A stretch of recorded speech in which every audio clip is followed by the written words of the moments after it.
Kita cari jalan masuk ni. Harap tak ada apa-apa lah dekat dalam ni geng. Kita cuma risau binatang je geng. Kita risau binatang je.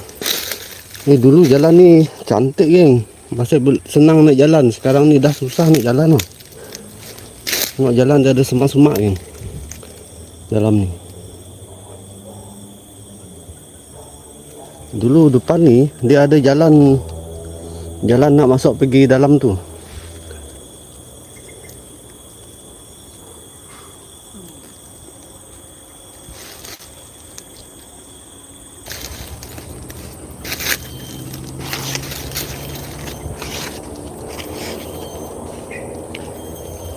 Dulu depan tu lah aku nemu pocong tu, dia tu depan tu.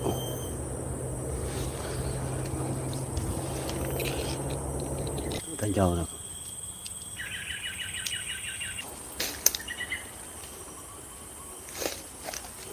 Dah semak tempat tu geng.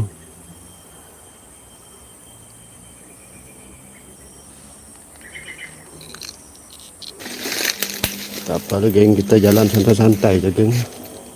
Kita jalan santai-santai je geng.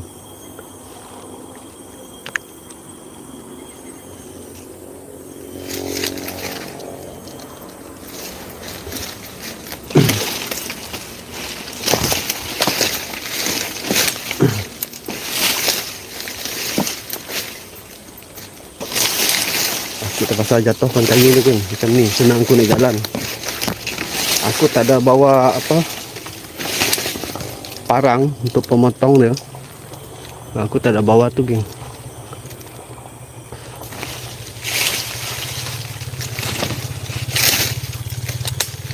Aku terpaksa main redah je geng. Aku biasa dia main redah je geng. Macam ni.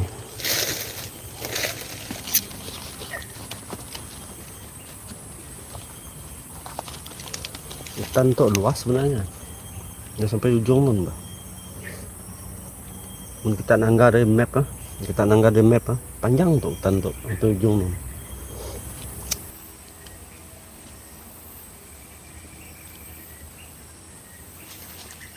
Kita diam sekejap geng.